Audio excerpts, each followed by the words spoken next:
Lalu setelah Allah bangga-banggakan, hatta yukhayyirahu fi ayil hursya, lalu Allah katakan kepada orang ini, sekarang pilihlah bidadari manapun bidadari yang engkau suka. Ya. Mana bidadari yang engkau suka, pilihlah, kata Allah. Ini yang paling menarik kan Pak. Disuruh pilih bidadari. Di dunia kita bisa pilih, walaupun sudah tahan amarah, bisakah kita memilih bidadari? Oh, mati Pak. Kita bisa mati, memang sudah tahan marah, mati lagi setelah itu. Jadi di akhirat pilih bidadari. Nanti isteri-isteri kat mana? Apakah istrinya mengatakan, oh kalau kayak gitu bagus marah aja lah di dunia daripada pilih-pilih bidadari di akhirat? Enggak. Nanti di sana enggak ada lagi cemburu.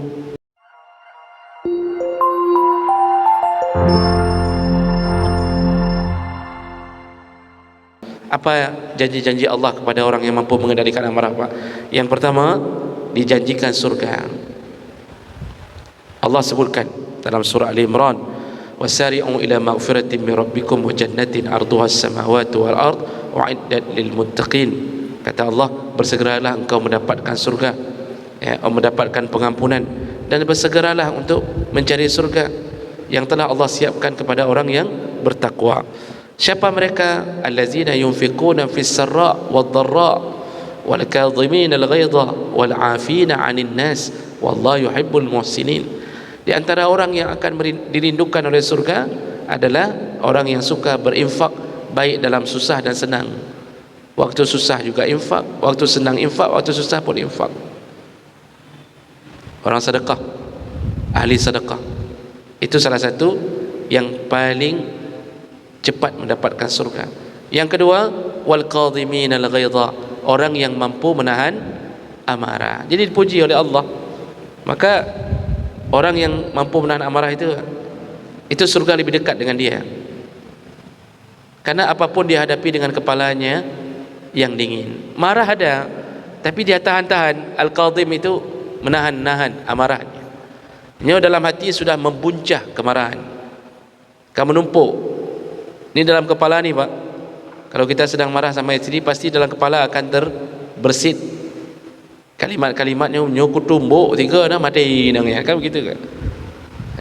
Orang marah itu kan begitu, nyokut tumbuk mati. Udah isteri kita kecil, kurus, itu kalau kita tumbukkan jadi pek Pak. Ini dalam kepala ni udah macam ni. Kalau kena ni sekali habis ni. Tapi kita tahan-tahan. Ini sudah tergenggam, terbuka lagi, tergenggam. Sedang tidur, mimpi lagi, isteri itu datang dalam mimpi, tergenggam lagi Pak. Tapi kita tahan, sudah puluhan tahun kita tahan. Enggak jadi-jadi kita pukul Pak. Kita tahan, ya Allah jangan. Dialah yang melahirkan anakku, macam-macam. Menahan amarah itu beratnya luar biasa. Karena syaitan enggak akan tinggal diam, syaitan bisik lagi, kata-kata laju. Kata syaitan, kata-kata. Makanya kalimat-kalimat kata-kata lajunya itu syaitan. Makanya ketika kita sedang berkelahi Pak, ada teman bilang kata-kata laju, nyanjin kan. Kita sudah tahan-tahan, ya sudahlah ya kakak gaji kata kita kan. Dibisik sama kawan, kata-kata laju, tenang ke ikut kata dia, nyanjin yang mana Pak. Jadi susah Pak menahan amarah itu. Dipuji oleh Allah, salah satu daripada orang yang mendapatkan ampunan, lalu jannah yang seluas langit dan bumi, itu salah satunya al-kadhim al-ghaid, yaitu orang-orang yang di dunia sibuk menahan-nahan amarah. Nanti yang ketiga baru wal afina 'anil nas, yang suka memaafkan sesama manusia. Jadi Bapak Ibu yang Allah muliakan, ini kelebihan yang pertama, orang-orang yang menahan amarah dalam kondisi apapun. Lalu kemudian janji yang kedua, kita ini kalau sudah mampu menahan amarah, berarti kita sudah taat pada Nabi SAW. Karena yang sangat-sangat menegaskan agar jangan jatuh dalam amarah adalah Nabi. Jadi ada sahabat yang datang ke Nabi dan berkata, "Ausini ya Rasulullah, nasihatilah aku." Jadi sahabat itu ingin mendengarkan nasihat dari Nabi. Faqal, lalu Nabi berkata, "La taghdab," jangan marah. Ditanya lagi, yang lain ya Rasulullah, "La taghdab," jangan marah, kata Nabi. Nasihat yang lain ada ya Rasulullah, kata Nabi, "La taghdab," jangan marah. Faradda miraran, berulang-ulang Nabi mengatakan la taghdab. Di ujungnya Nabi mengatakan la taghdab walakal jannah. Kalau engkau mampu untuk tidak marah, maka surga milikmu. Karena kalau orang mampu nahan marah, maksiat tu tertahan. Mukul orang enggak jadi, bunuh orang enggak jadi, mau meracuni isteri enggak jadi, mau menjebak, mau membocorkan ban motor pimpinan, mobil pimpinan enggak jadi, gara-gara terlambat gaji enggak jadi. Selalu dia tahan-tahan, ya sudahlah, alah nanti mungkin bulan depan dah keluar gaji, enggak jadi. Ya, mau dia tepuk kawannya yang dia benci enggak jadi. Ya. Dia tahan-tahan selalu, tahan-tahan selalu. Jadi hatinya ni tersiksa, tapi tersiksanya dalam kebaikan. Dia coba tahan, dia coba tahan. Ya. Jadi oleh kerana itu Bapak Ibu yang Allah muliakan, Nabi mengatakan nasihat, ditanya berulang-ulang nasihat Nabi, jangan marah, jangan marah, jangan marah, kata Nabi. Umar bin Khattab itu kan pemarah betul, itu pemarah betul dia itu. Adiknya aja waktu masuk Islam, ketika Umar belum masuk Islam, ketika Umar ingin membunuh Nabi, dia mengetahui adiknya pun sudah mengikuti Nabi. Umar bin Khattab berbelok menuju ke rumah adiknya, dan adiknya ternyata sedang baca Quran bersama adik iparnya atau suami dari adiknya. Apa yang dilakukan Umar, Pak? Bukan nasihat dulu, ditendang sama Umar, Pak. Adik perempuannya ditendang. Kita kan kalau sama adik perempuan biasanya kan enggak lah kayak gitu kali kan. Ini ditendang. Adik iparnya, oh bedanya apa? Mengguling-guling. Itu disebutkan dalam riwayat waktu Umar marah itu. Berdarah, adik iparnya berdarah, adik kandungnya yang perempuan berdarah. Ya. Itu Umar. Bingkeng sekali, pemarah sekali orangnya. Tapi ketika sudah masuk Islam, sahabat bertanya ke Umar, wahai Umar, jadi Umar ini ada berapa kali nikah? Ya, ada beberapa kali dia menikah, Pak. Bukan satu istri. Sahabat lain nanya, Umar, itu ketika istrimu marah-marah kepadamu, jadi istri-istri sahabat juga marah-marah. Yang namanya istri, Pak, jangan pikir mimpi enggak pernah marah-marah. Karena istri itu capek. Kayak mana enggak marah-marah? Mainan anak kita yang bongkar, dia yang kumpul, apa enggak marah? Kita waktu anak bilang, ayah mainan kemarin mana? Kita ambil satu keranjang, cok, kita ruah, Pak. Ruah apa bahasa Indonesianya? Kita tumpahkan mainan itu satu keranjang. Sini anak main nih, ayah mau pergi kerja. Habis kita ruah, yang kumpul siapa? Istri. Apa enggak marah istri? Istri itu capek, yang bertambah capek, enggak ada gaji. Makanya suami kalau mau buat istri senang, kasih gaji. Paling kurang ada jadual bakso kapan, jadual seblak kapan, jadual mie goreng pakai ini kapan. Itu senang istri itu, walaupun capek enggak terasa. Bawa ke mall, tanggal-tanggal merah bawa ke mall. Yang ada tanggal-tanggal merahnya bawa ke mall, suruh dia jalan-jalan dari lorong ke lorong, kasih uang 20.000. Makanya semua istri dari masa sahabat itu suka marah-marah.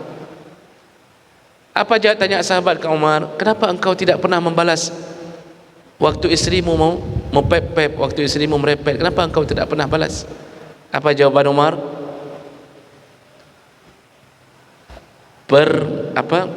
Bakti mereka kepada aku, artinya mengabdinya mereka kepada aku, itu lebih hebat daripada kemarahan mereka. Mereka lah yang memelihara anakku, mereka yang mengandung anakku, mereka yang mengurusi anakku, dan mereka yang mengurusiku ketika aku sakit. Macam disebut sama Umar, maka Umar enggak peduli kalau istrinya marah, dia keluar terus. Pep gede. Karena perempuan tu, Pak, asal enggak kita layani aman. Jangan dilayani. Ya, aman, biar dia mepep di rumah, kunci pintu, ya, kita pergi. Itu aman, karena enggak ada lawan. Tapi kalau ada lawan, itu bertambah hebat tu. Nah, jadi oleh karena itu Rasulullah mengatakan jangan marah. Kita yang enggak marah, bukan enggak marah, kita yang berusaha menahan amarah bukan pada tempatnya. Itu termasuk orang yang taat pada Nabi SAW. Lalu janji ketiga Nabi kepada orang yang suka menahan-nahan amarah di dunia, yaitu dia boleh pilih bidadari suka-suka dia ketika masuk surga. Bidadari itu sudah disediakan, tapi bagi orang yang hidupnya sibuk menahan-nahan amarah, dia boleh pilih yang best of the best. Mana dalilnya? Yaitu hadis Nabi SAW, hadis yang sahih. Rasulullah SAW mengatakan, man qadama ghaidhan, barang siapa di dunia dia menahan amarahnya, wa huwa yaqdiru ala ayyunfizahu, padahal dia mampu melampiaskan. Maksud mampu melampiaskan begini, kita berkuasa, kita bosnya, anak buah kita buat masalah, Pak. Selayaknya kita pecat dia, kita tendang, kita suruh keluar, gaji enggak kita bayar. Tapi karena iman kita, kita tahan, kita nasihati baik-baik. Kita ini suami lebih kuat pada isteri. Kalau kita pukul isteri, itu bisa masuk rumah sakit opname 7 hari. Tapi karena kita tahan di saat kita berkuasa, itu orang yang dimaksud dalam hadis ini. Bapak kalau ada jabatan, misal seorang jenderal bintang 3 lah, ada jenderal bintang 3, lalu anda tak mufum penjelasannya, tiba-tiba bermasalah di jalan, diserempet orang, dia keluar dari mobilnya dengan seragamnya, orang yang banyaklah backingnya, banyaklah kekuasaannya, tapi dia berusaha menahan amarahnya. Dia tidak pukul orang itu, walaupun orang itu sudah tahu dia sedang berhadapan dengan siapa. Dia enggak pukul. Di saat dia mampu, kalau sekali pukul dilawan pun enggak mau, enggak berani orang lawan, karena di belakangnya banyaklah orang-orang yang kita berkuasa, tapi kita tahan amarah. Kalau kita enggak berkuasa tahan amarah, normal. Kita anak, ayah marah, kita yang tahan-tahan amarah, ya wajarlah. Kalau kita yang marah dihambur sama ayah, kita habis. Itu wajar. Murid tahan-tahan marah di depan gurunya wajar, karena kalau dia lawan bahaya, itu bisa tinggal kelas 10 tahun.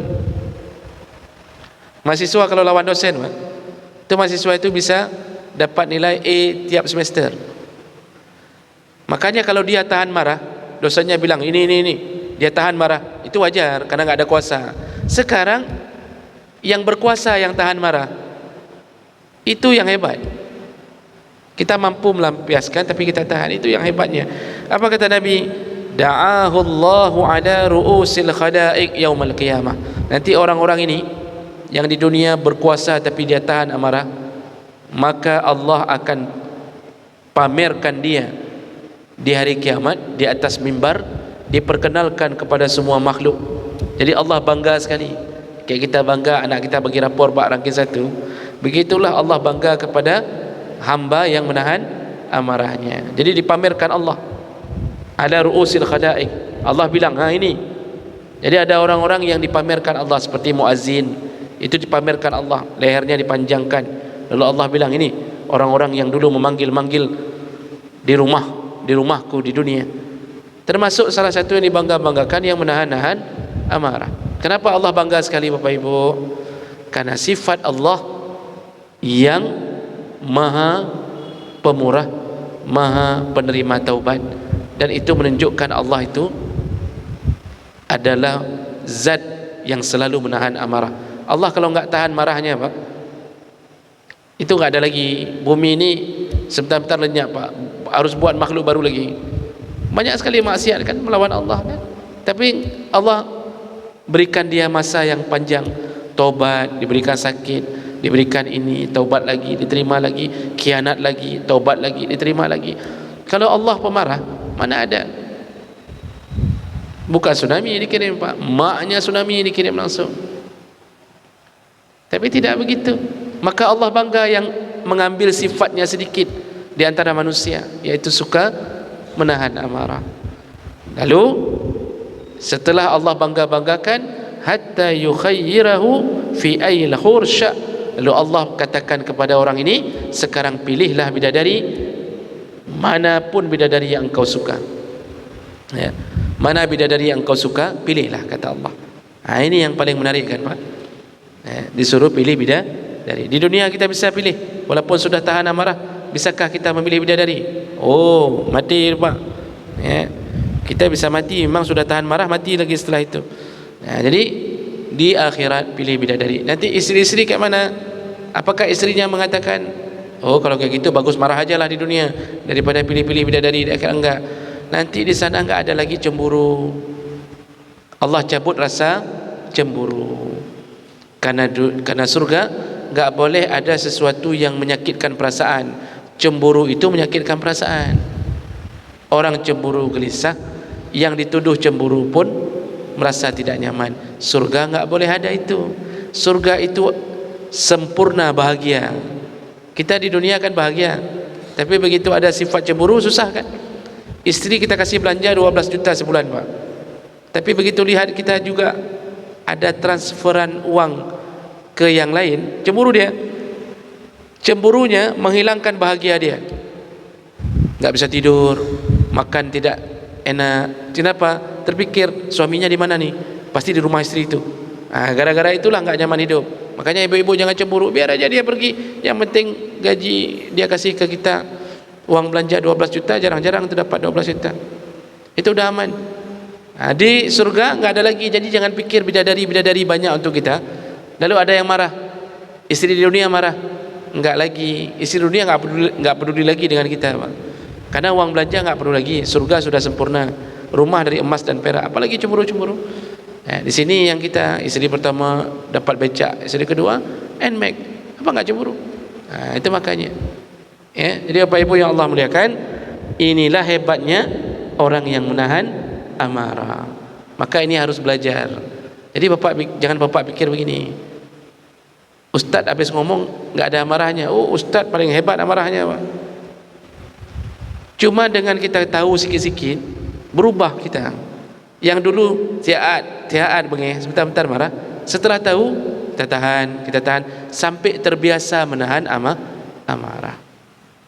Amanlah hidup ketika itu. Baik, saya berhenti. Ada waktu berapa? 5